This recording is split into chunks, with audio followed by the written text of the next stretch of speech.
So I think for this special occasion, we got to break open the good bottle here. This is Bruick Lotic. I can't speak. Is it Gaelic? Okay, from Scotland. Isla Barley 2012, so 10 years aged, premium whiskey. Miguel, shout out to you. Thank you for putting me onto this stuff. I had it for my birthday dinner. Like, I got it for myself, and it's pretty good. Joining me today, this has been a long time fucking coming. I've known this man since how old are we, dude? Like... third or fourth grade. So like 8, 9, 10, somewhere around there. Like that. It's been about 20. No, it's about, it's gonna be 20 years. It's an insane amount of time. 14 years plus. He is finally onto the show. He's watched many episodes, given me feedback that I've actually taken on a lot of episodes too. So thank you so much for joining. This is Michael. Long time fan. Cheers. Lucido. Cheers. Also, this is the first episodes that I have this in the background now. That's dope. I love that. So it replaced the little generic live one that was in the corner. Now it's a little more customized, a little more professional. So yeah, hopefully it's good. But yeah, this is gonna be a great episode. I'm really looking forward to it. Today's been probably like one of the most American days I've had in the longest time. Oh yeah, it has been. It's been a fucking blast. My man took me to a gun range, shot me. I've shot guns before, but he's on a different level. This man's like dead shot from DC. He ran me through like down. No, it's good. You're nasty with it, bro. You're nasty with it. You are. You're very nasty with it. And he he showed me the ropes on some basic stuff and actually introduced me and let me shoot some of his firearms, which were amazing. Like so you're the amount of guns that you have. I guessed earlier. I'm not giving a number on the internet. Okay, so it's north of 10. North of 10. I'll put it there. Is it south of 20? Maybe. I don't know. I'm not giving any more than north of 10. So north of 10 firearms, right? And I would assume, based off of what I know he owns, that these are beautiful pieces that I had the privilege of actually going to, I guess, live test or like shoot live. Yeah, just shoot. We just shot them shits. Primary one being, well, first of all, there's two, right? My favorite, one of the questions I want to ask you regarding like this whole gun range experience was and I kind of gave it to you before, but I needed like a solid list here. Top 3 favorite guns that you own. So just to give reference and context, I'll splice in some of the footage and pictures now, but Homeboy whipped out a model 1887. Now, if you're a gamer like we are, you've played Red Dead. Actually, even earlier. Let's go further back. If you remember Modern Warfare 2, back in the ancient year of 2009, you are well aware of what the Model 1887 is. It's a lever-action shotgun, typically 10 or 12 gauge. Or if you saw Terminator 2, that's probably what it's more famous from. It's the gun, shit! Yeah, it's the gun that when he's on when Arnie's on the motorcycle, he flips it around, and that's how he chambers another round. That's probably what it's most famous for. There's Modern Warfare 2 as well. But you get the idea. Yeah, if I recall correctly, you also you had an airsoft one before, and you explained to me that the loop. Still have it. The loop. What's that? The lever. The lever is different in the movie because of the fact that it's like wider, so he can spin cycle it. What the fuck does it? It's like a weird he goes like this and whips it, but you can't do that on the normal one because it's like too narrow of a lever. I mean, with my tiny fingers, I can and I have, but with the original, in the actual Terminator movie. The prop department messed around with it. Originally, they didn't have a lever that big, but they just made it into like a big circle, essentially, so that with Arnie and his big-ass meat hands, with his big meat hooks, he could just basically flip it around and, That's sick. Be all acrobatic with it. That's Is it practical? No, absolutely not. It's not practical. Does it look cool? Yeah, it looks really cool. It's probably also not safe that you're cycling it. If you cycle it like that? Because you got to think about it. When your hand goes forward like that, you're opening the action. So there's nothing in the chamber. The only thing that's happening is there's a round coming out of the magazine. Uh-huh. So it's not like it's going to just, fire when it's pointed at your face or pointed behind you where it's unsafe. There's nothing in the chamber. The action is open. It's only when he actually brings it back and aims it that the action is closed and that there's a round in the chamber and that it can actually be fired. People think it's unsafe because if you don't know the mechanics of firearms and you look at it, it's like, whoa, he points gun at face. No, it's fine. You do it. Would a gun instructor recommend doing that? No. Okay. But most gun instructors aren't as cool as I am. So, okay, there you go. Not everybody can do that. Dude, that Model 1887 was legitimately Wait, you haven't tried it with that, like, actual... Have you tried not shooting it, because most of my rangers won't allow me to do that, but can I do that? Yeah, I can. Well, doesn't it also have to be sawed off? I have a video of me doing that with a 22 with a loop lever like that. I will send it to you if you want. You can put it in this episode. Splice it in, put it in. I will splice it in there of me doing that exact action, flipping it around, and my buddy in the back saying, "Oh, that's dangerous." And I gave him the same exact pep talk afterwards. Like, look, when you're looping it like that, the action is open. There's nothing that's in the chamber that can go boom and damage anything until I actually close it and bring it back to my shoulder and point it down range. Okay. Like, I wouldn't do it if it were stupid or unsafe. It's because I know the mechanics and I know how they work. Yeah, it's a calculated risk, I guess you could call it. Or it's not even a risk, but it's a calculated move. It's a calculated move. Yeah, it's because I look badass doing it. It does look pretty fucking badass. Now, all you need now is a leather jacket, a fucking Harley Davidson with some sunglasses, and then you'd have to saw off. I don't know if you want to I wouldn't saw that one off, but they do make them that so are sawn off like that. I don't know how the fuck you shoot that thing when it's sawed off. I really don't. Because that's another thing I wanted to say. When we were shooting that 1887 in the range, you could see it in the video. It doesn't look like it has that much kick, but it fucking kicks like a mule. Like, to the point where I didn't want to sound like a bitch in front of all those other people.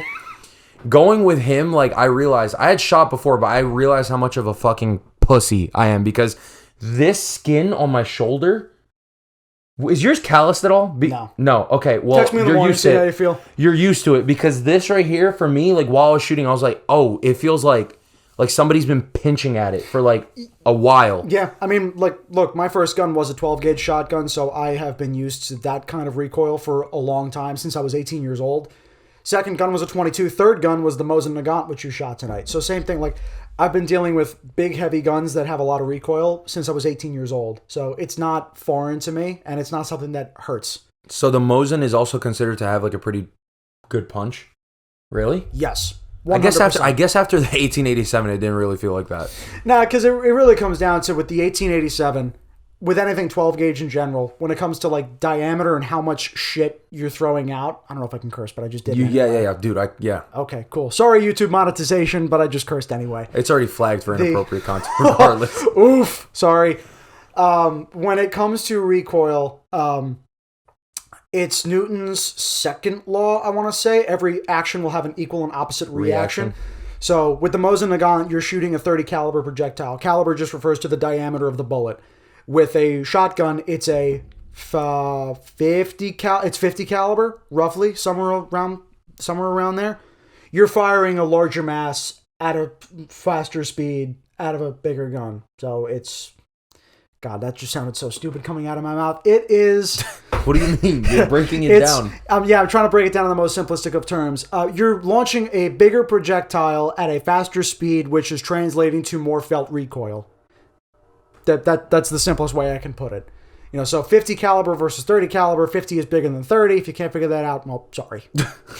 5 is bigger than 3 is what we just learned from it, 5 guys. bigger than 3. Yes, it is. But that shit, no, it hurt for sure. The amount of recoil that the 1887 had was actually unexpected, I will say. I don't know why. I thought it would be like, I guess this is how little I know about guns, but I guess from the mechanics, I'd assumed that there was some type of shock absorption, but that shit just went straight through the stock. Nope. Into my fucking shoulder. Nope. The shock absorption is the weight of the gun. There are guns out there that have like some type of spring-loaded like stock though.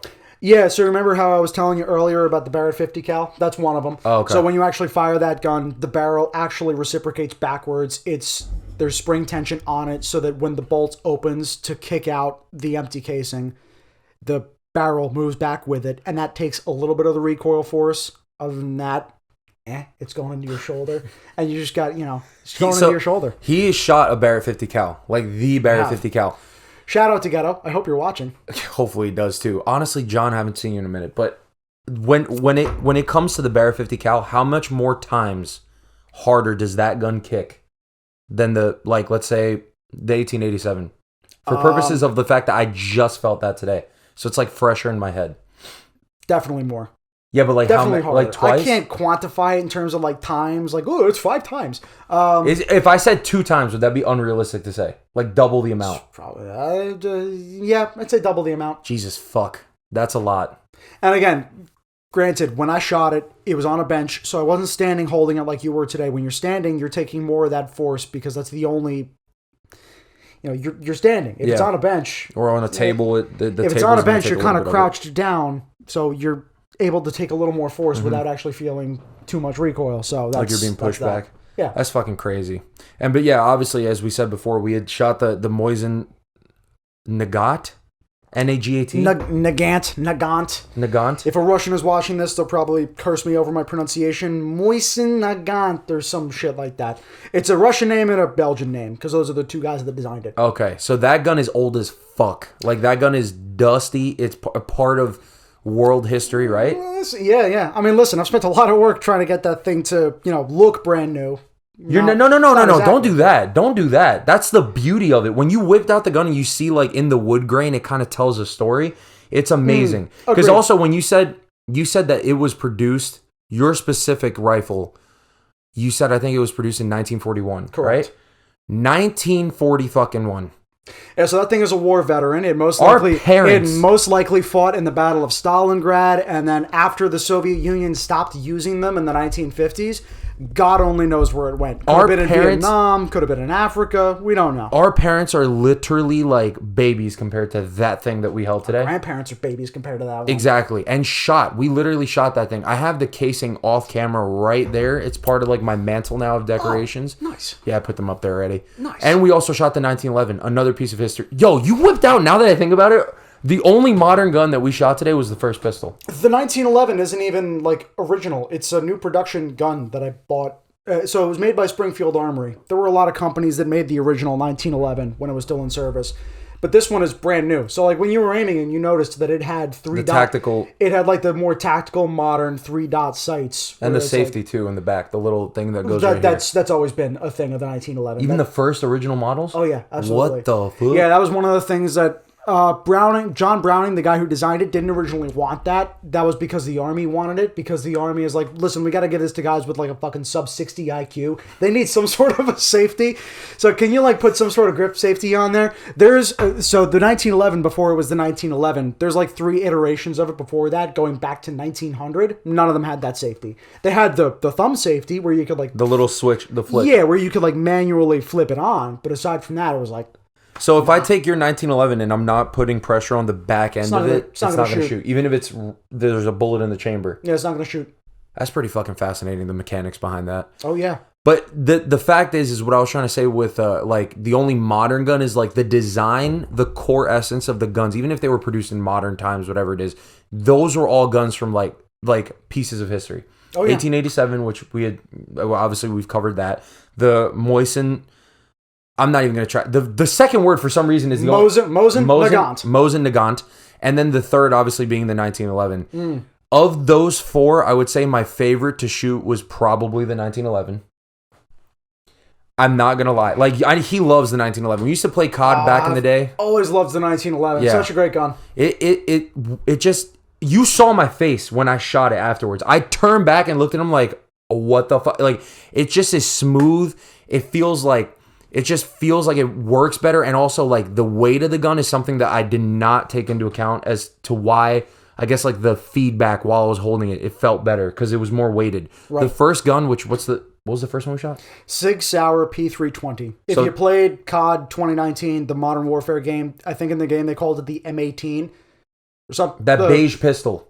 It's beige, yeah. It's the beige one. It's beige in the game. The Army just adopted it to replace the M9. They call it the M17 or the M18, something like that. I don't know the official designation for it, but it's the new Army standard issue pistol. So is the one we shot today? Yeah, mine is black. Yeah. It's a little smaller than that. But yes, that platform of weapon is the new Army standard issue pistol. Excuse me. I didn't like when I was holding that gun, the fact that it felt so light, because then when I shot it, it would move like...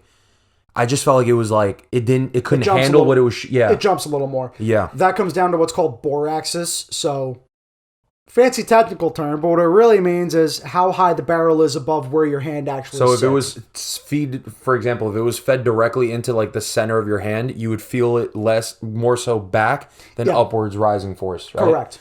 Okay, so That gun has a high bore. What is it? High bore axis. Okay, yeah. So that is what made it feel threw a little off. I don't know what you would say my accuracy was today.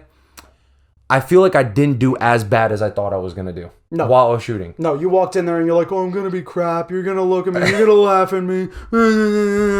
And then, like within a couple of magazines, you're hitting pretty much where you wanted to hit. It's like I said today on the range. If that were a dude within standard engagement distance for a handgun, dead. Yeah, actually, now that I think about it, we were shooting these tiny little bottles at 7 to 10 yards with a handgun.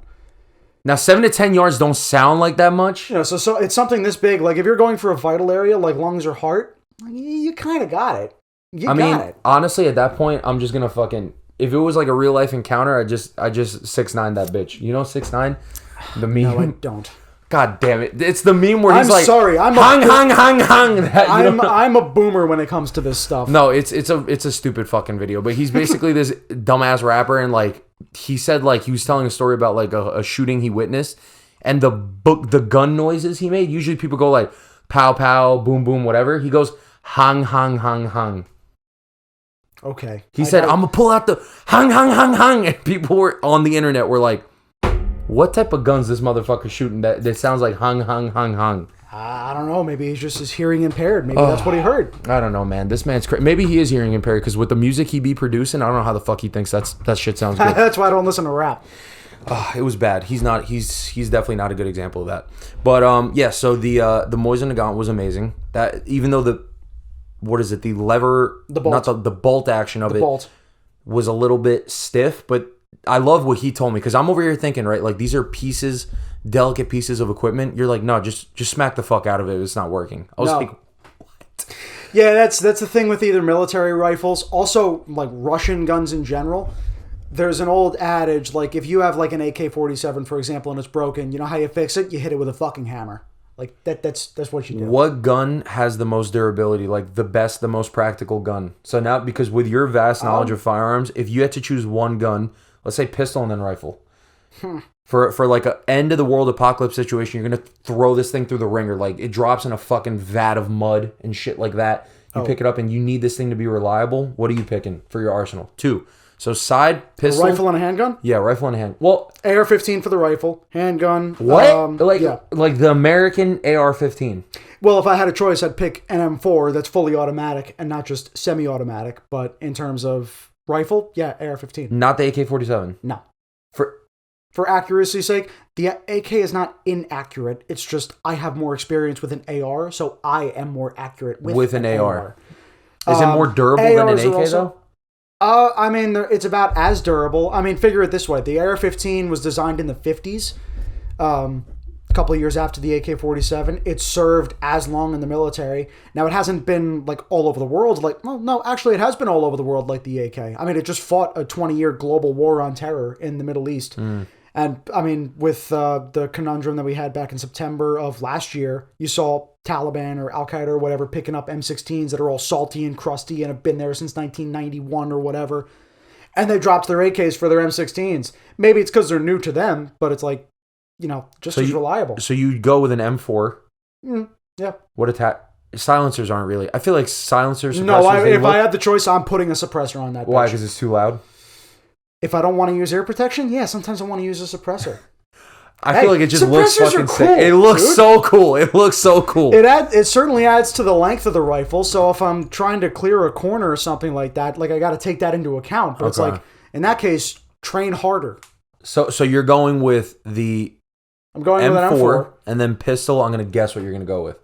Again, I'm saying, look, I need to preface this again. Go for it, guess. I'll probably be. It has to be. It's for the durableness and the reliability nature, not what your favorite is. It's not the 1911. I'll tell you this. Okay, so that's what I thought you were gonna say, but that's not what my guess would have been. Yeah, I think Glock. That's an option. I would go with my personal Sig Sauer, the one you shot today. That was durable. More durable than a Glock? Look, it went through the same torture test that the Glock did. But people froze Glocks. Like, I saw that. People have frozen this thing, too. Like in a block of fucking ice? Yeah. Look, the Glock... So the Glock has been around since the 80s. The Sig Sauer, only this particular design, came about in the early 2000s. Both Glock and this pistol went head-to-head to try and be the new standard issue service pistol. They both went through the same exact trials. The reason the SIG won was because SIG would build it cheaper. That's it. It's not because it was more durable or less durable. They went head to head, and the SIG and the Glock were basically like neck and neck the whole time. The only reason that they went with the SIG was because it was cheaper, and that's just typical military stuff. It's like, oh, well, the government is going to buy these. They're going to buy a shitload of them. They want to get them cheap. Instead of I think the Glock was going to be like $300. SIG would do it for like $270 a pistol. I'm probably flubbing those numbers, but you get the idea. SIG did it cheaper. They went with the SIG. So reliability-wise, they're on par. It's about personal preference at that point. It's not about whether or not one is more reliable than the other. It's like, what do you like? What fits your hand better? What country exports the two of those? Glock is from what? Glock is from Austria. SIG Sauer was originally from Germany and Austria. They now are based here in the United States. Okay, that's interesting. What country do you think comes up, like, invents the best firearms? America. Second. Germany. Third. Italy. Italy. Over Russia? Yeah. What? Russia has had... What about Belgium? Wait, Italy. I feel like Italy... Belgium, like, the major Belgian arms manufacturer is FN Herstal. Fabrique Nationale Herstal is the town that it's based in. That's the one that has the P90 comes from that, isn't it? The P90, okay, the F2000, I know a little something. The 5.7 when you played Black Ops 2 or Modern Warfare 3, the 5.7 comes from there. The only reason FN is popular is because an American gun designer, John Browning, like I talked about earlier, he couldn't sell one of his designs here, so he said, screw it, I'm going to take it to Europe. They've got a bunch of militaries over there. They could probably use it. So that's exactly what happened. What gun was it that he sold? He's also a historian, by the way, guys. It was the FN 1900 handgun. It was a Browning design, like I said. But that 1900 design became the 1911 slowly. Like, if you look at a picture of it, you can see, like, oh, okay, like, I can see how the 1911 is evolved. Like, this evolved into the 1911. It's vaguely close to it. FN is only popular because of Browning. Like, that's it. That's fucking Aside crazy. from that, like... Dude, Russia made guns they made disposable guns for the disposable soldier. Like the Mosin Nagant, you know how many of those things there are? Somewhere in the ballpark of 75 million. And they're still being in service today. Like, look at pictures of, like, the fight in Ukraine right now. You'll still see guys running Mosin Nagants. These things, this motherfucking thing, which was designed in 1891, is still being used in fights around the world today. Whether it be some shithole nation in Africa, Ukraine, it's still sitting in some crate in Siberia somewhere. That's where mine came from. Mine was literally, like, plopped in a crate after World War II. One of the left in Siberia, and then I bought it, so... Oh my gosh, dude, that's crazy. So these things are just all over the world taking fucking beatings from the elements and stuff like that. The AK is the same way because it's the disposable gun for the disposable soldier. That's fucked. Let me ask. So you think, first is America, which I could see that coming. Yeah. Obviously. The U.S. makes like insane guns. Oh yeah. The second being, you said, was Germany? Germany. What comes out of Germany? So every bolt action rifle, with the exception of the one you shot today, every like modern hunting rifle that you would like go and buy on a shelf today is based on what's called the Mauser Action. Mauser being an old company from Germany that was around since when Germany unified in 1876, I want to say. Mauser's been around since like the 1880s. From the 1880s up until the 1920s, everybody was moving from black powder to smokeless powder because the Germans figured it out first. Like, hey, with this smokeless powder thing, we can get bullets to move faster and be more lethal, and we can make stronger guns with it. Wait, what makes gunpowder smokeless? Do you know? It's the content of sulfur. Gunpowder is made of saltpeter, charcoal, and I forget the other stuff. I'm not a chemist, but the idea is there's more or less of a certain component that makes it smokeless, makes it burn cleaner so that there's less to clean up afterwards. Okay. And it also creates a higher pressure. So black powder didn't make high enough pressures to make, say, a semi-automatic work, for example.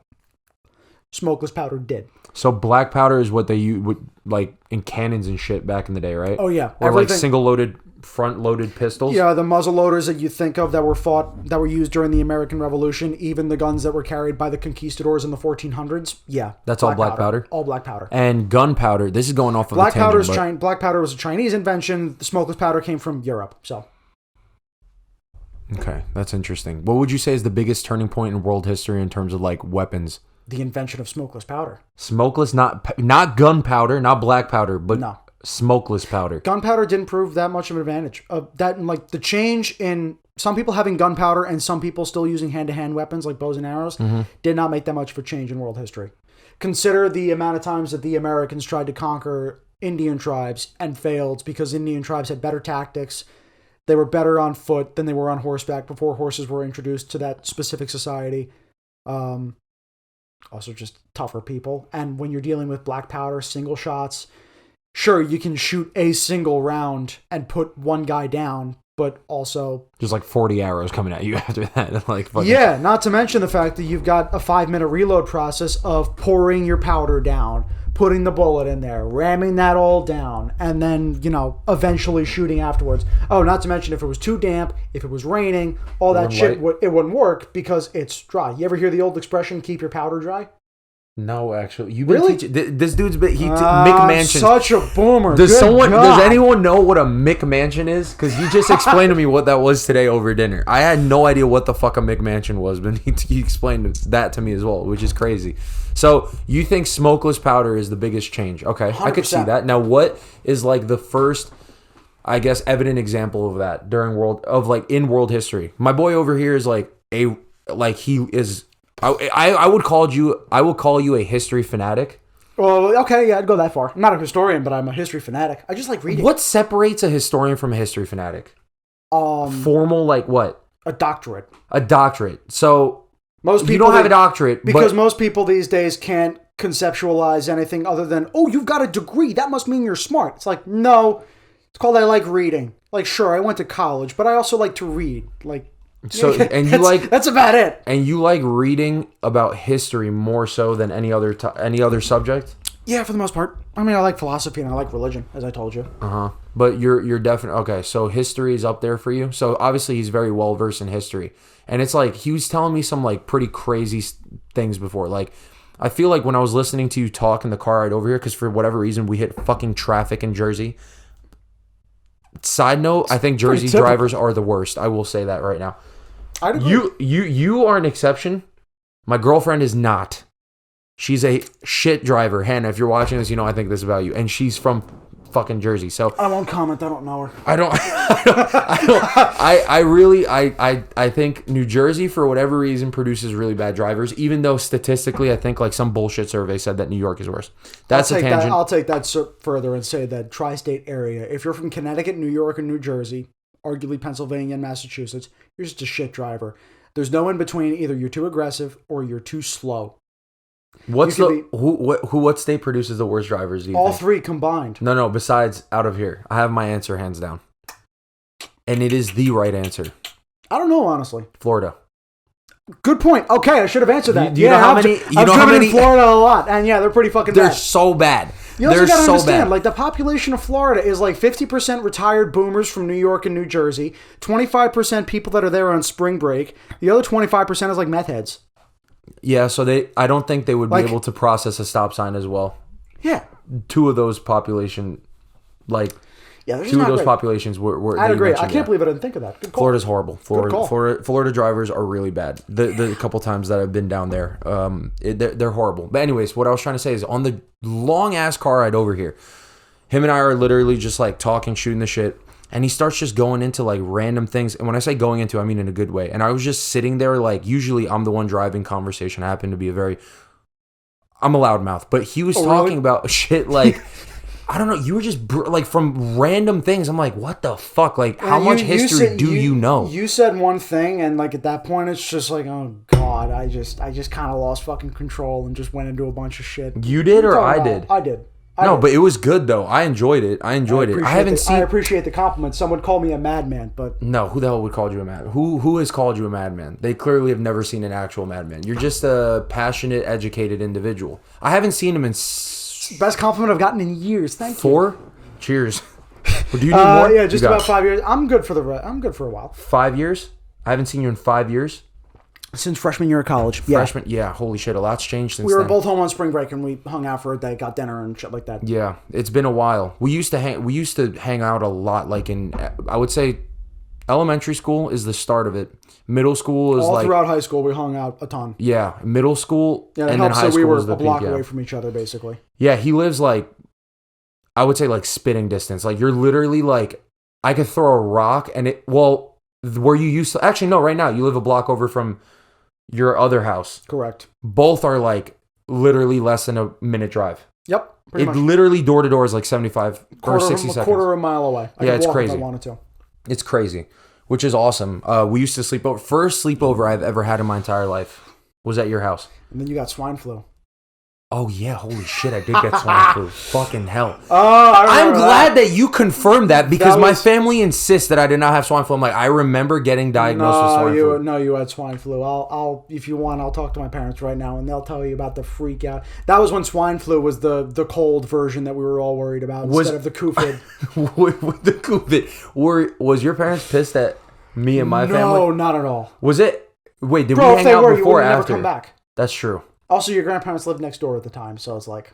Well, fuck. What are we going to do? We're exposed to all these people. Are we just going to tell this kid, like, go fuck yourself, you filthy, disease-ridden heathen? And then it's like the grandparents are literally like, hey, can we get some sugar next door? Hey, howdy, neighbor. How you doing? Sorry, our grandkid over there just coughed and got your whole family sick with swine flu. You didn't even... See, that's the thing. None of us even got sick.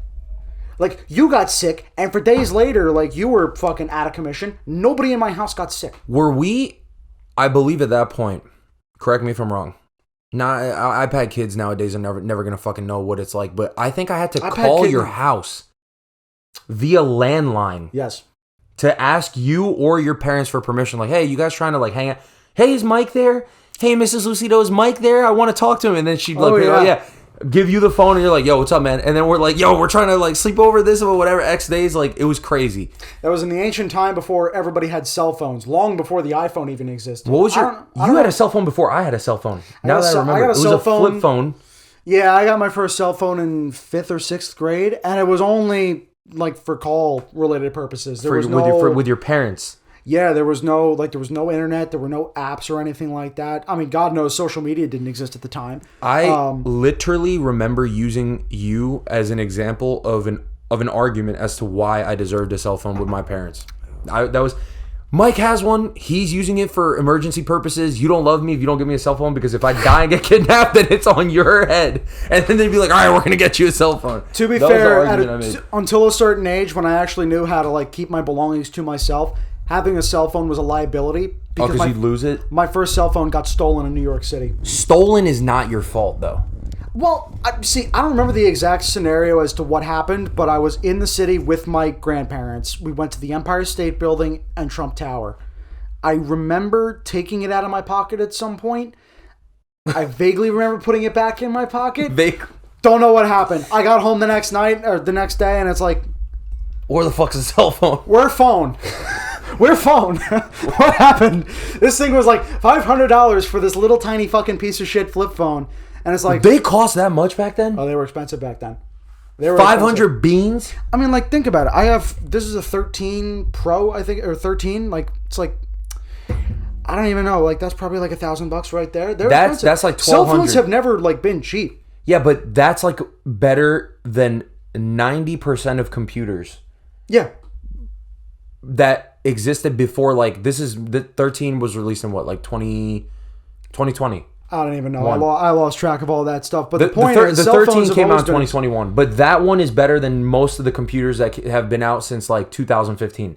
So that makes sense. You literally have a supercomputer in your pocket. But a piece of shit flip phone, $500 in like that times money, like value of dollar. I feel like there's no way that's possible. That's like... It's got to be somewhere around there. Again, think of it. It's like brand new technology. See, now I feel bad that I convinced my parents to buy me a cell phone. I did not know it was $500. Do you remember the massive flat screen TV? Of course you remember it. It was in your basement. The massive flat screen TV you had for years. You talking about the box TV though? Yeah. How much was that? Yeah. Back in the day, it was a lot. Back in the day, and now you can go to Walmart. And you can't even find those anymore. Well, I mean, you can get something that's that large, but something that's not that fat. No, now you have all these super thin TVs, like thin screen TVs that back in the day would have been thousands and thousands of dollars that are now like, $200. You know, like eventually with time, technology gets cheaper. It's just this stuff hasn't because this stuff phones are getting better. Yeah, it's part of marketing. It's also because it's fucking Apple. Apple It's like we make these Apple- phones for $30 with Chinese slave labor, and we're gonna sell it to you for $1,000 because you'll buy it. You piece of shit. They're like, dude, we got 16 cameras on this year's model. We got 2 gigabytes of extra storage space, and we're gonna charge you $99.99 per month for extra 7 gigs. And it's like if you don't like it, buy a Samsung and deal with a green text bubble and no FaceTime. Asshole. Did you see?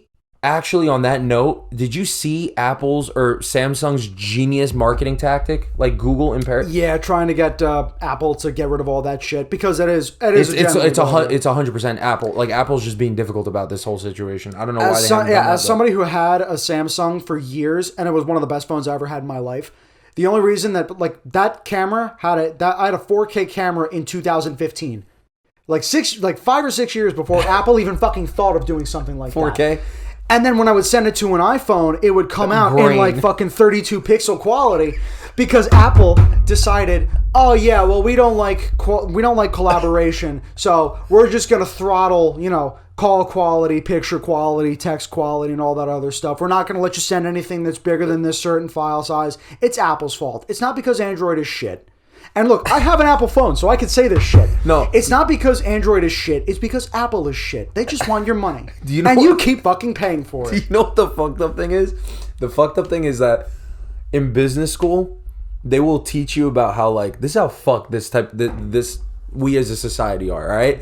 Yeah. You just ranted about this, right? And everything you brought up was factual. And, like, yeah, why wouldn't you just make things, like, cooperative, whatever? In business school, they'll label it as innovative genius because you're creating a product and technological ecosystem, which is basically a fancy way of saying you've trapped every poor fucker that has ever purchased one of your products into staying with now those products. Like, who do you know has a PC and an iPhone? All my boys. What do you do? They all game on PC. They're the exception because gamers, they always have PCs because Macs are pieces of shit for gaming. But like everyday individuals who do not game, who owns a Apple iPhone and then a PC, like a fucking like Intel or whatever the fuck. I can't even think about like I mean, my dad, aside from his work computer, but aside from that, no. Like, when have you ever plugged in an iPhone into a PC and been like, oh, like, this is going to work perfectly fine? Never, because these fuckers have created what you said, like an ecosystem. Yeah, they also build a cult mentality around their products. So I don't get why people buy whenever. What do you think is the minimum justification for, like, time to pass by with the same phone for you to justify another purchase? Meaning, like, that was I'm a little buzzed right now, but if you fucking buy an iPhone, right? Yeah.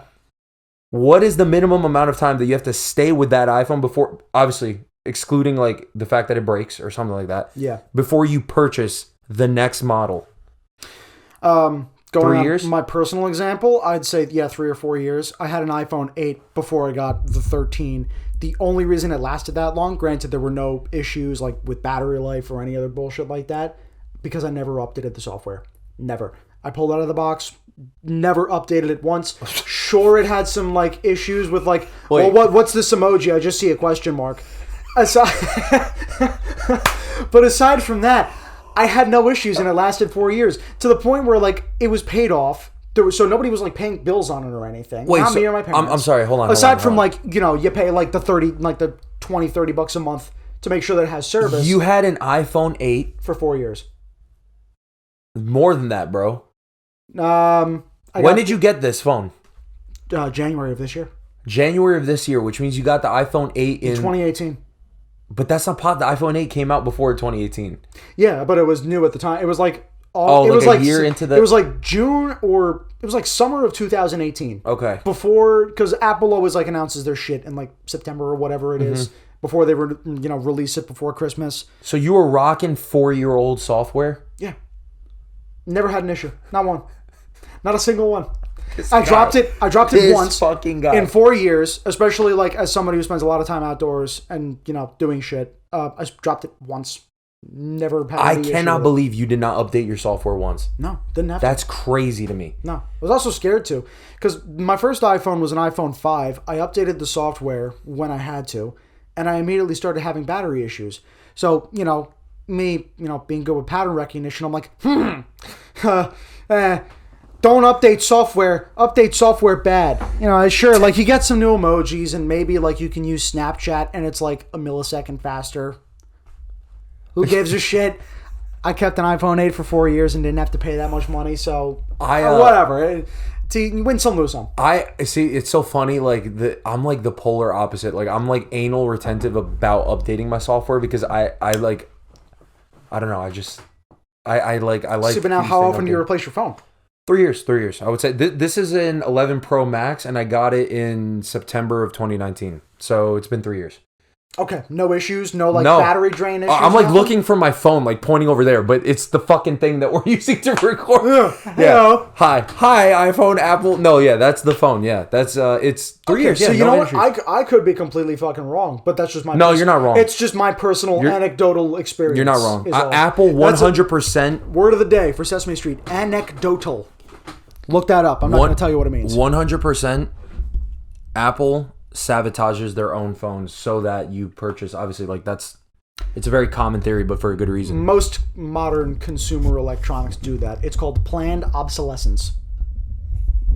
If you can't figure out what that means, too bad I ain't explained it. Dictionary. No, in reality, it's exactly what you said. It's that people design their products or they place something into their products to make them die earlier. Like think of it this way: the first light bulb that Thomas Edison made is still burning and has not gone out, like literally once over the past 100 and odd years, however long it's been around. Wait, what? Where is that? Somewhere here in Jersey, because Edison was a Jersey boy. So the very first light bulb ever has produced, never gone out. This with that same filament shit, like the wire, the coil wire light bulb. There's one that's still burning. Out. Yep.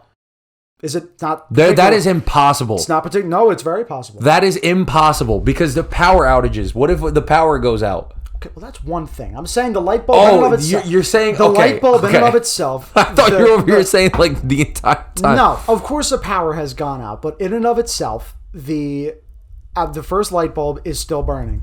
I could be totally wrong. You could Google it and just be like, Mike, you're a dumbass. And you know what? That might be the case. Hold on, let's see. Oh, it comes up. The Centennial light is the world's longest lasting light bulb. Burning since 1901. Almost never turned off.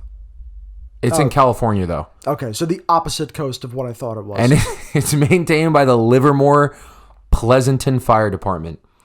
So this shit has been burning for over 100 years. But you get what I'm trying to say, right? Most of the stuff that's made these days is designed to die. Think about it.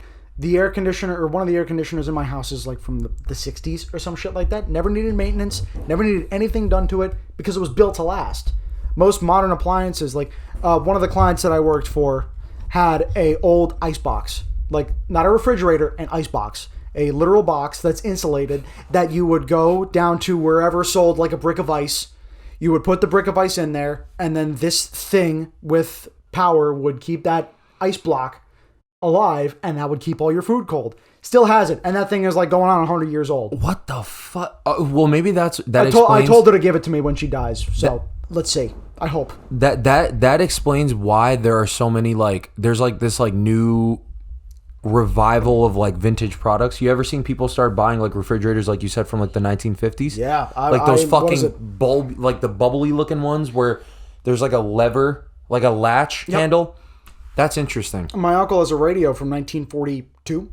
Still works. Still picks up all modern. It's not like a radio where it's you tune into it and it's like Dateline 1943. No, you turn it on and it's you get Z100. 101.1 or whatever whatever crap you listen to on the radio. That's fucking crazy to me. Yeah, still works. All you got to do is every once in a while there's a vacuum tube in the back, Fallout technology that you got to replace because sometimes those burn out because it's limited energy. Yeah, but where the fuck do you find a vacuum tube? You can buy them online. It's like anything else. So isn't that weird? Hold on. Wait, that's so weird. To solve an old world problem, you use new world technology. Yeah. Or it's that's not new. What I was trying to say is to fix an old thing, you're using a new thing. You're using the internet and Amazon to find a fucking ancient ass piece of technology to then fix your old ass radio. Yeah.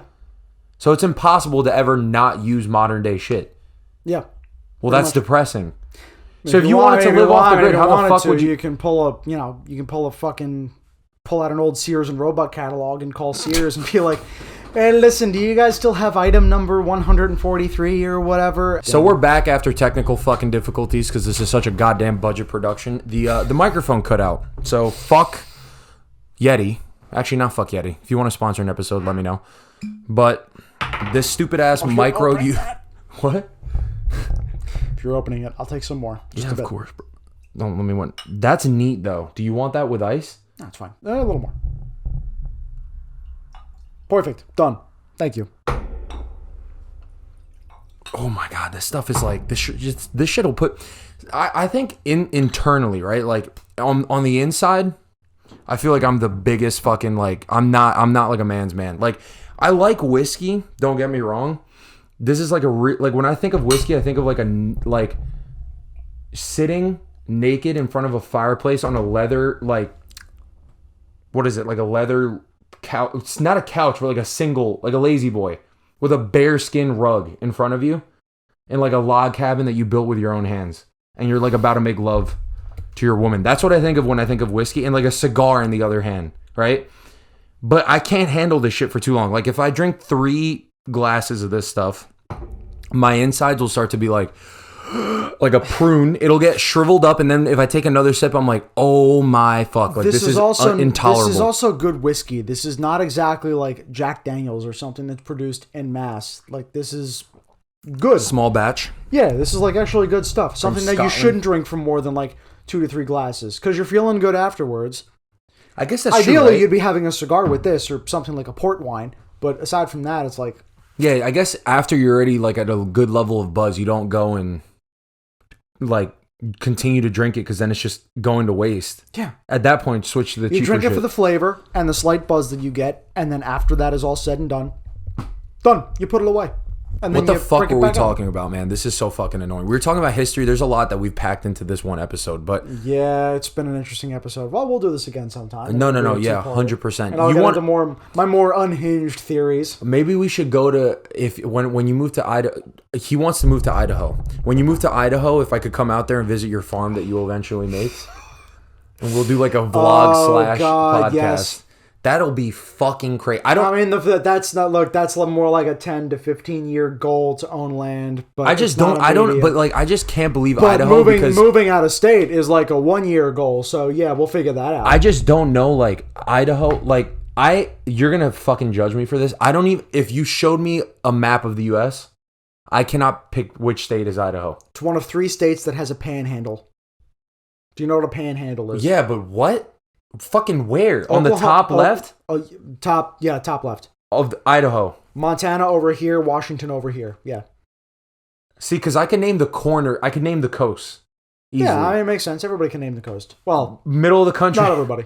No, not everybody. Most people couldn't even find where their actual state is. Because, homie, literally, I've seen these interviews online where somebody will just go up and for $5, where is this? And I'll be like, that's a country. No, that's not. What country is Africa in? I don't know. It's fucking bad, bro. Yeah, that's what public education will do for you, unfortunately. Yeah, but Idaho is one of the 3 states that has a panhandle: Oklahoma, Texas, and Idaho. So Idaho is to the west is Washington, to the east is Montana. Oh, so it's like west. That's what you're saying. Yeah. Is west. It's like I said earlier in the card. You have never been further west than the fucking Finger Lakes, upstate New York. Until you see somewhere like Colorado or Utah, you cannot even fathom the beauty that is out there. Even if you're not a nature person, even if you don't like going outside and touching grass. What? Wait, so there's just people that just enjoy going up and pinching a single fucking blade of grass? No, you never heard that. You never heard that fucking. You're not a city concrete. If you're not an urbanite, if you're not city folk. If you've never been out west and seen the majesty that is the Rocky Mountains or national parks or whatever, you just can't even fathom what it's like out there. You get out there and you don't think it's real for a little bit. You think it's like a painting, or it's like a scene out of Red Dead. Idaho, I thought, bro. You know what? I thought Idaho was near Nebraska, or Iowa. No, And I've been to both states, and they're nothing like Idaho. You've been to Iowa and Nebraska? I stayed in Nebraska for about a week a couple years ago. It was pretty interesting. It was all right. It was like 90% corn. Yeah, because I was literally... The city I stayed in was called Lincoln, Nebraska. Nice. It's a college town. A lot of nice bars. A lot of nice restaurants. It's like New York City, but cleaner. There's no way it's like New York City. No, it's pretty close to New York City. Architecture is about the same, but it's cleaner. As I said, Size, there's actually how big people... is it? Nowhere near as big as New York, obviously. Okay, because that's what I think of when I think of like... No, the general area, like Lincoln, the city proper itself, and the suburbs that surround it, it's like...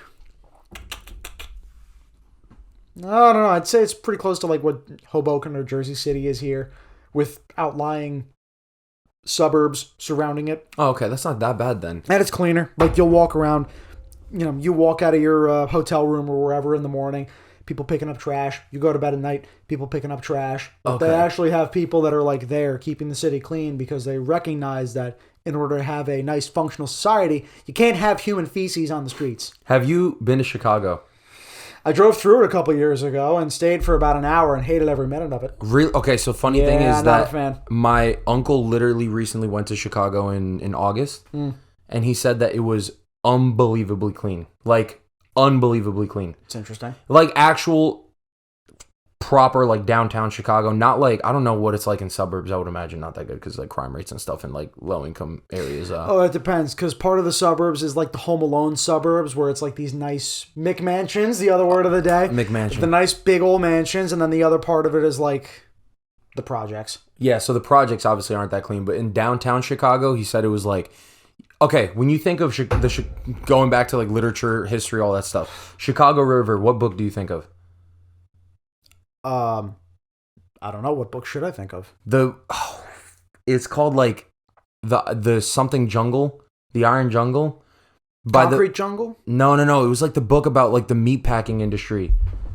And they're like, fuck. You know which one I'm talking It was about. written by Rudyard Kipling. It's literally just it's The Jungle by Rudyard Kipling. Yeah, The Jungle. It was the book that I think Theodore Roosevelt read about meatpacking plants and then how the food FDA was processed here in the States, and he created the FDA. Exactly. Okay, yeah. So that when I think of the Chicago River, I think of that book, and then I immediately See, I haven't read goes to, that like, book. I got to put that on the list. It's not even on the list. I'm ashamed to say. I didn't read it. Oh, I'm just saying that I think of that book because in history class they talk about what you just said, like the creation of the FDA because of that book, right? And that it was like a monumental piece in like, I guess, building like systems and infrastructure in the U.S. because of whatever, just like government bodies that oversee a lot of like and regulate a lot of shit. But that river is like the main reason why the FDA was created, right? Because of all the shit and guck that was at the bottom, like they were just pollutants. Mm-hmm. And I'm thinking to myself, okay, when I think of Chicago and the Chicago River, you think just brown like shit water, kind of like the fucking Hudson.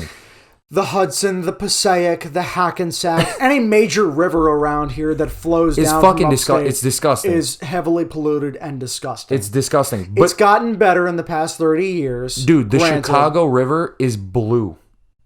Ugh. It's like I was saying earlier. Do you remember how we were talking about New York? Wait, where they get the water? Well, you think it's disgusting or in a good way you think I'm saying No, it's blue? disgusting. If it's blue, like the only blue water I've seen is ocean water in the Caribbean. No. It's blue because it's like, that's just how it is. No. This is no blue. silt and It's shit blue picked because of it's blue because it's glacial water. People swim in it now. That's what I'm saying. And jet ski in there. I'm going to look up pictures to show you. I suppose as long as you don't grow like a third limb or, get some sort of Fallout type mutation going on, I suppose that's okay. But I no thank you. I'm good. Like, look at that. That's fucking clean as shit. Like, obviously it's not blue like fucking, but look at that. Were you thinking that when you think of Chicago? I was blown away to see pictures of this. It's green and blue, like fresh. And this whole area of downtown Chicago, like on the river, like the Riverwalk. Yep. There's like live music, like jazz groups playing outside, stuff like that. The way he described that's my kind of vibe. I like jazz. The way he described it, I was like, I can't believe, like, I did not, my perception of Chicago was horrible. Obviously, because like you hear about like the shootings and the crime rate and all that stuff. I guess, I don't know if it's gotten better, but whatever. Like, that's what I thought about it. Now, this might be better than New York. Low key, New York's turning to shit. But yeah, well, what are you gonna do about that? Unfortunately, you get what you pay for. I'm gonna move in. That's what I'm gonna do. In the face of straight trash. Still, it's looking like we're gonna move in December to pay an arm and a leg for fucking the size of this room. Listen, if what we talked about earlier happens, I'll give you some water purifiers. I'll tell you how to start prepping some food and how to start keeping some stuff of your own, and you'll be fine. What do you mean water? Worst case scenario, you come to my place. You're good. You're fine. I can make it to your place. You said you'd bike off the island, and I thought that was pretty reasonable, unless you want to figure out how to learn how to rowboat. The tunnels aren't, feasible. We were talking about doomsday prepper shit. Like, what happens if... this is all valid questions, by the way. This is like the most Joe Rogan themed podcast I think I've ever had. But I feel like this is something we should get into for a different podcast because it would be an hour-long conversation on its own. But yeah. Let's just do a hypothetical situation real quick then. Oh, God. Okay. Hypothetical situation. So it's kind of like what we were talking about before, right? You're in the city. And I'm not going to say like, oh, what group would, like, which area of the city would survive in like an all-out brawl. Because you brought up the Rikers Island. That was a genius point. I didn't even fucking think about that. The inmates in that place would rule over the whole... Rikers Island, the cops, everybody would form their own little gangs. Yeah, but besides the finance bros, it's like we talked about earlier. You're plopped into, let's call it like straight up, like the Empire State Building area, right? And a fucking like apocalypse breaks out. Not like zombie but like... peak like COVID, like everything shut the fuck down, like power systems down, public transportation. There's no way to get in and out by like a purchase. Like money is worthless now. What do you do? Hiking out, figuring out my only way to get out. I'm not staying there. Absolutely not. No, but there's like riots and shit going on. So like what's the first place? Everywhere. Like everywhere you turn, there's just riots. Like there's people throwing Molotov cats cocktails. And dogs living together. Yeah, it's just bad. It's bad. It's bad. What do you do? The first thing, taking my chances and leaving. Doesn't matter. Like it's bad. Like honestly, would you rather stay in the places where the riots no. I don't mean hope that they don't get to you, or would you just take your chances and leave? No, obviously, like you're gonna leave, right? But I mean, like the very first action. Oh, I'm gonna look for a crowbar to use as a weapon. Like that's the type of shit I mean. Like I don't go anywhere without a knife, so I'm armed. So you have a knife? Yes. What are you gonna do with that knife? I don't know, break into somebody's storeroom, open some boxes, take a couple packs of like beef jerky or some shit. And then what's the next thing you do? Go find the West Side Highway, walk along it, go across the George Washington Bridge, immediately get off the highway, and then take the hiking trails I know are there that go up to Harriman or go up to the Harriman area and then go home. As soon as I can, fucked question. Get across the bridge, find a plot of woods where I can navigate and nobody else is like comfortable with navigating.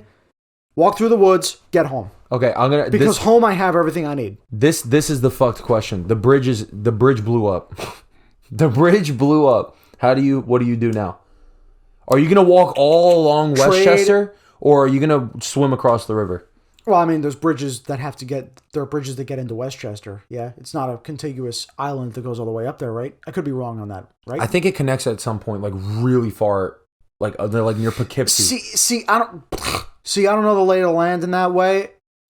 Well, all I do know is that there's a lot of rich people that have boats on the marina, and I'll just say, you're stealing one of them fucking boats? No, I'm not stealing a boat. I can't sail a boat. I will say I can perform some labor for you if you can get me across the river and into like Hoboken or something, and then I'll hike home from there. Hoboken, New Jersey? Yeah, it'd be about a 3-day walk to my home, but yeah, I could do it.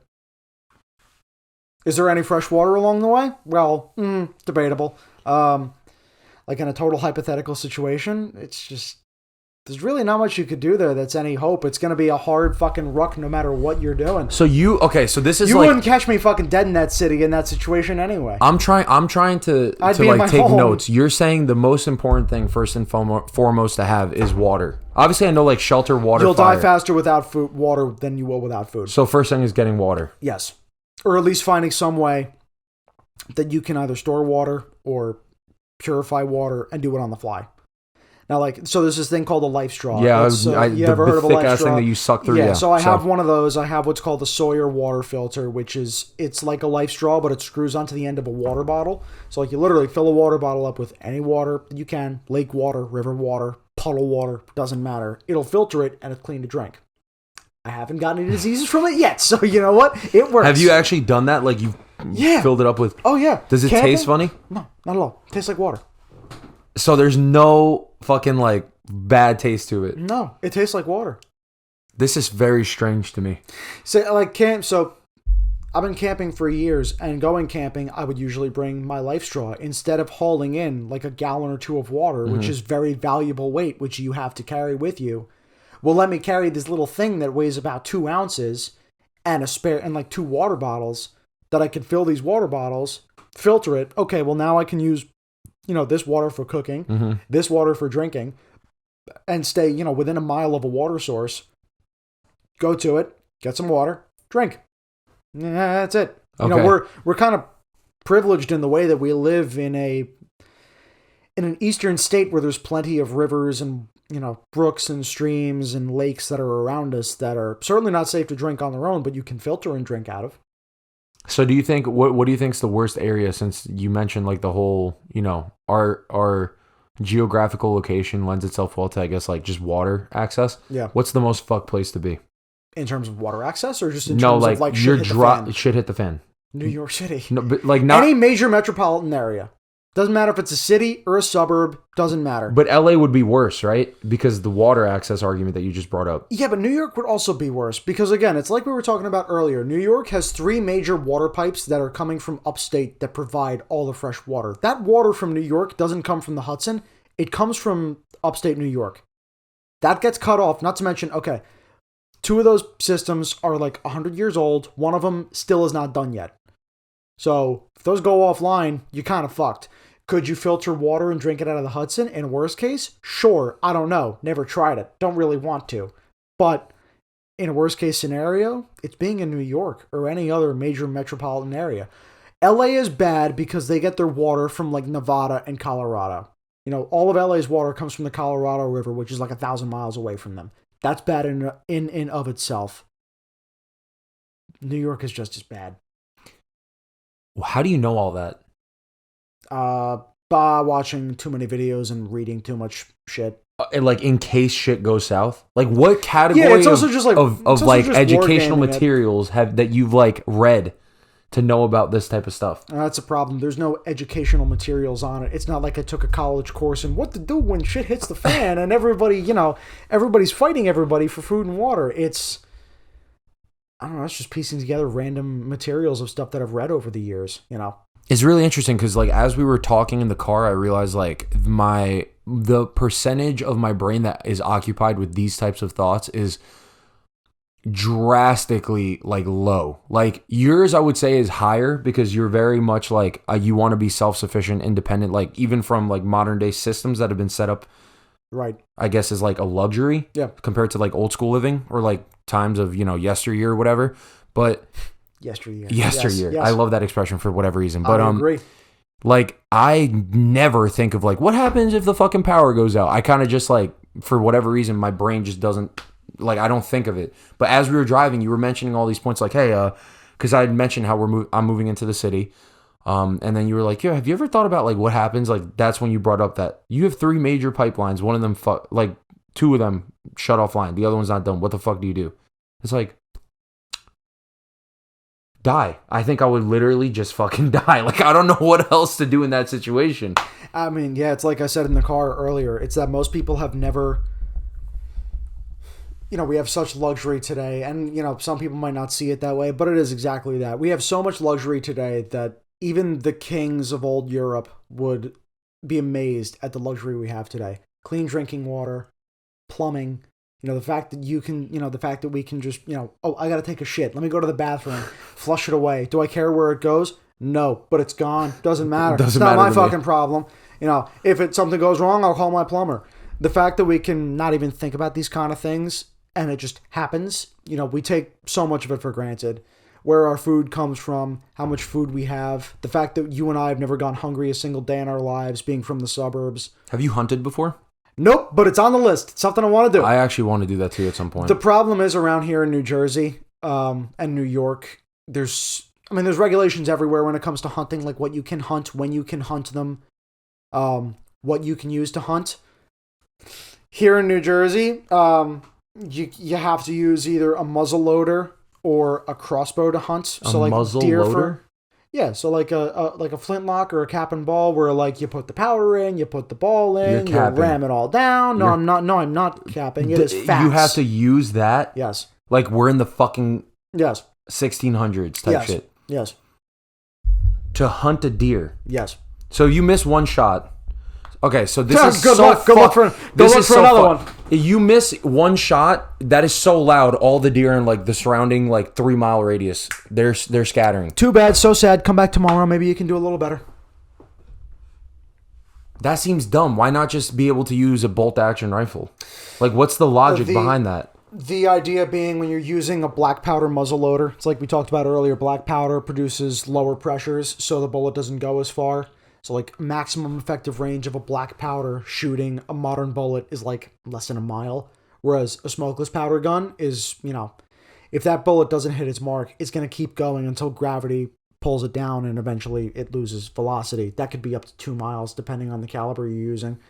The idea around here, especially such a densely populated area, is you use something that's slower that can still take a deer down if it needs to, but also loses its effectiveness over a much shorter range than a modern rifle caliber. That's only like a New Jersey, New York, Connecticut thing. California has it as well, I believe. But like you go out west, it's like anything goes. I mean, shoot it as long as it's not going to vaporize the animal you're shooting. Okay, now this is the only problem I have with that logic. Why does it have to be front loaded? Because if it's, I understand that the concern is if you miss your fucking, like, your target, it's just going to keep going. It has like double the effective range, which that makes perfect sense, right? Because you don't want to hit a house or something. Yeah. First of all, who the fuck is hunting in areas where there's houses? Like maybe, like I'm thinking where you go to hunt is like upstate New York. Like farther north than like Wurtsboro, Sullivan County. I know some guys areas. that have hunted in the area. You ever been to Harriman State Park? Yeah, I know that's guys like right here in Bear Mountain. Yeah, yeah, I know guys that have hunted across in Sterling National Forest or State Forest, I think it is. I know guys that have hunted in Sterling, in that area. But why does it have to be front loaded? Just to decrease your like rate of fire? But you can't have like a magazine? Yeah, that's no, absolutely not. That's part of it. It's to decrease your rate of fire. But the other part of it is, so like you can get muzzle loaders that take so-called modern cartridges where it's like you have plastic that surrounds the powder and the shot. Yeah. But it's the same thing. It takes time to load those. So part of it, it's like, slow down the process. There are some sportsmen that are around here that believe the old ways are the best. I'm not knocking that style. We call them FUDs in my line of work or in my interests. Old men that just aren't hip with the times. You talking about like Elmer Fudd? Yeah, Elmer Fudd. That's where the term comes from. I'm fucking Dude, dead. so when we were at the range now, and you were asking me about putting a sight on the Mosin Nagant, and you were like, "Oh, why don't you put a sight on this?" It's like, because I'm not a FUD and I'm not a Bubba. I don't want to destroy this thing. Okay. So that's part of it. It's guys that just don't want to get with the times and move into the future. But it's also because politicians are stupid, and most of them, despite their accolades from being from Harvard or whatever, most of them are like sub-100 IQs, and they're not particularly very smart. So they look at these things and like, "Oh, this is a good idea. I think we should do this." They're just idiots. That's all. Am I particularly like butthurt about the fact that I can't use a 308 or an AR-15 to hunt here? No, because I understand the argument of bullets traveling farther than intended and hitting something that they're not supposed to. My argument to that is be a better shot. But again, I understand the logic behind it. Do I like it? No, but that's why I want to move.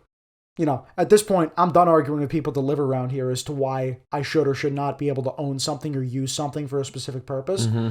I'm not going to change anybody's mind. You're not going to change my mind. So, goodbye. I'm leaving. You go to where people have I go where people are similar in mindset to me or are close enough that I can change their minds or they can teach me something new. Not somewhere where somebody's just going to be like, "Oh, but guns kill people."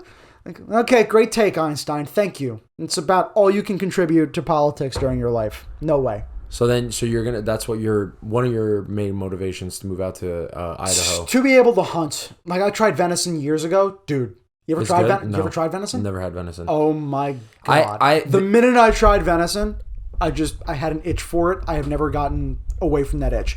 I just had venison sausage a couple months ago that my parents bought for me in Pennsylvania. Mm-hmm. I tried elk a couple of months ago. Same thing. That's what Joe Rogan does. All he not brags, but all he talks about is like going and fucking shooting elk. Yeah. In like Montana with a bow and arrow. That seems pretty sick, but the only thing is like you have to track down that fucking animal for like days, literal days. I don't know if I have the patience to do. I think I would starve to death before that happens. I'm too pampered. I'm too fucking pampered. I mean, in an ideal world, you're bringing in food with you to survive those couple of days. No, I do it all. I go in naked. I would like to go in naked.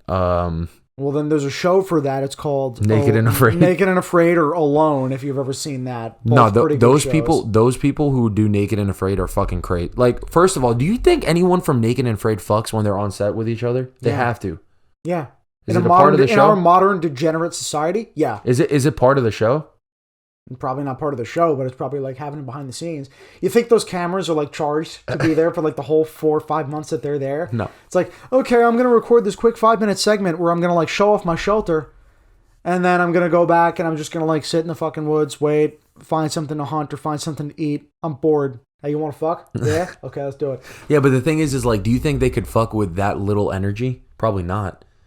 Not effectively, or not to achieve stimulus is what we're going with. Like, here's the thing about those shows is like, human beings were never really meant to be like solo, like lone wolf creatures. We always had tribes. We always were in groups of, anywhere from like 10 to 150 people.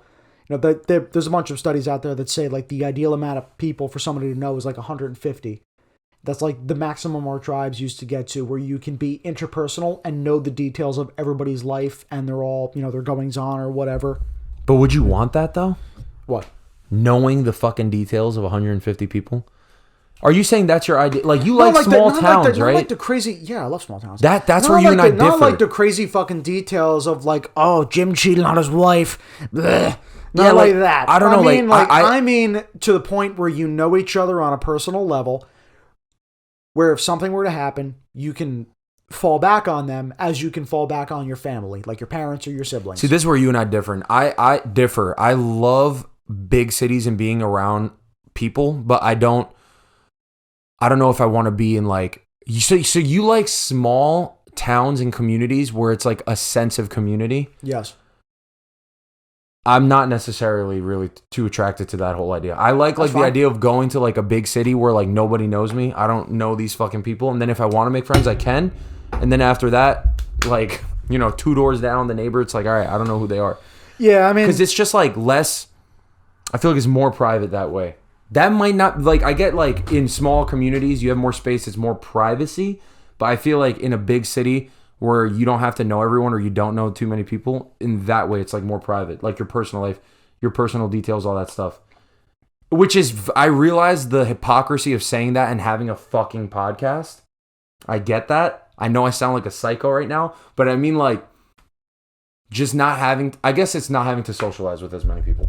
150 people is a fuck ton of people to know. But that's not necessarily just the people in your immediate community. That's your friends that you might have moved away from that you're still in contact with, but you know a lot about them because you've been friends with them for a long time, right? But they're not going to be in your tribe anymore then. Like, I mean, if you're talking about the... I mean, in your interpersonal day-to-day life, you're right, they're not in your tribe. But if something were to happen, like if you move to the city and when I move out west, like you can still text me as like, listen, I'm going through this hard time right now. I need somebody to like talk to and just get something off my chest. I'll of course still be there for you. That's what I mean by that. Oh, of course, okay. That's a purely 21st century idea there. The fact that we texting. can the texting thing and the fact that we can communicate across an entire continent in less than a second's time. Whereas back in the day, it'd be like, okay, here you go, Mr. Pony Express, man. I'll go talk to, give this to my friend and I'll hear back from him in like 4 months. 6 months. Yeah, something like that. Something like that. I mean, the idea being that you personally know that many people closely, if that makes any sense. Probably doesn't, but whatever. No, it makes sense. It makes sense. That's a really interesting thing to think about, right? Like being able to... So the studies that you're like referencing, it's saying that 150 people is like the maximum threshold that somebody is able to build those types of relationships with. Yeah. So it's not saying that those 150 people is like the people you see every day. Yeah. That makes sense. I took it as like 150 people that you see every fucking day you got to interact with. I mean, it could be that way depending on the situation you're living in, but let's put it this way. How many people follow you on Instagram? 610. How many of those people of their parents do you know? Like how many of those, friends are you that close with that you know their parents? Personally, like you've met them more than once. 15, something like that. 15, maybe 20. More than that, how many of those people could you actually text right now and be like, hey, listen, I'm going through some shit. Can we talk for a bit? 8 to 10. All right, I mean, the 150 is a high ball, but you get what I'm saying, right? I was going to say, like, to be fair, I get exactly what you're saying. It's a genius point, but I'm saying, like, to be fair, I feel like a lot of people will be receptive to that, but I don't really do that, which is, like, a big fault of mine. If I'm, like, going through some shit, I don't really, like... Everyone's got their faults. I don't judge. But I guess I would say 8 to 10. Who those 8 to 10 are, I have no idea, but I just feel like that's like a ballpark number. I feel like 8 to 10 people give a fuck enough about me, like on my Instagram followers, to be able to like, hey, can we talk? I don't know.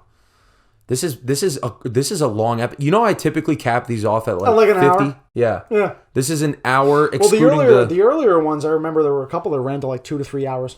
Those are too much. After doing I listened to all of them. I don't know how you did that. You know how much feedback I got from different people saying that, like, the ones that even... Okay, this is the last thing I'll ask you on, okay?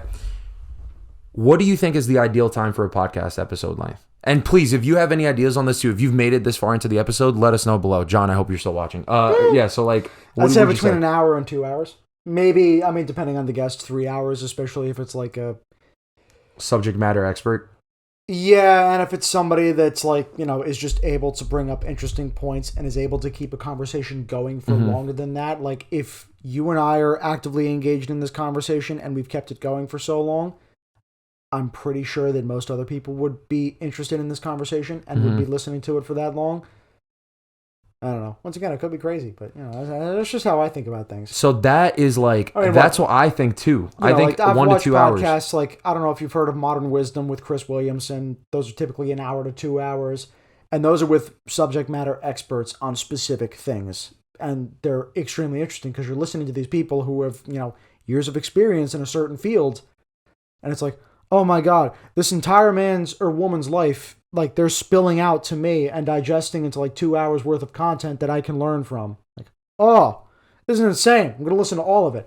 Or if it's a conversation like this where it's two people who have been friends for a long time, it's still the same thing. It's like a varied conversation about different topics and you just kind of split it off and talk about different things. Same thing, you know. That's a refreshing take because most of the feedback I've been given is that an hour is too long and it should be like 25 to 35 minutes, which is like, that's not a fucking podcast. Who's the feedback coming from? It's coming from actually multiple people. Some of my friends from college, some of my friends from, you know, like this town. Well, I don't know about from this town. I don't say it's like 25, 35 minutes. They've said it's like 30 to 45, 30 to 50.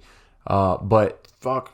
50 makes, I think anything less than 45 is like, that's not a podcast episode. For some reason, podcast in my mind lends to a creative long form At that point, format. I suppose it'd be like a video essay or something like that. Yeah, bullshit like that. Exactly. Like Captain, what's his name? Captain Christian. Do you know who that is? No, I don't. You would fucking love this guy. But he doesn't, we'll talk about that later, but he doesn't do like 20-minute long video essays. He does like 3 to 10 minutes, but they're literally the perfect YouTube videos. Like they educate you on like, he goes into his passion. I guess we're going to talk about it now. Ending note. He goes into his passion on like anything from like why Batman in the late 90s, early 2000s is the best example of like a superhero animated TV show. And then, or another one he'll say like the artistry that is Frank Ocean and his music, or then another one like Childish Gambino and like how he's a creator. Like if I'm watching a video essay, it's not on pop culture. It's not on pop culture. It's going to be on like history or, you know. No, but that's the thing. He doesn't else. only cover, those are just the ones I'm interested in. But he also goes into things like, who is some that he did? Like, well, this isn't really, I guess, history, but it's like Walt Disney. And why Disney's like animation style has lasted for so long and like what the 4 or 5 pillars of animation should be. Like just random shit, but it's really interesting. So that's my rec for the day. If you needed one. And also I recommend drinking this because this is actually, now that we've been sipping on this like slowly for the past hour and a half, this is probably the best whiskey I've had. As a very good whiskey should be done. You don't just chug it. It's not Fireball. You're not in high school anymore. You take it sip by sip and you enjoy it for its flavor. and for the company you keep when you drink it. It's fucking good, dude. All right, we're gonna end it here. Do you know what the outro experience is? No, I've never watched your podcast once before. I do not know what the outro What's is. the outro? Go I ahead. don't know what the outro There's is. only one other person that's gotten this right. What's the outro? I don't know the words you say, but I know it's the whole... Okay, there you go. That's all I was looking for. That's all I know. That's all I was looking for. Mike, thank you so much for coming on, bro. Thank you for having me, bro. First time Eternally of many. grateful. Eternally grateful. First time of many. Trust. Dude. Do you do it with your left or your right hand? I do it with my right. So you can do it with whatever. Okay, so I'll do it. Well, you can do whatever. Yeah, dude, you can do left. And then it's like, in like the center of the frame. Symmetry. Yeah, exactly. All right. Thank you guys so much for watching. Until next... Oh, hold on. Thank you guys so much for watching. Cue the outro music. There you go. Until next time, peace.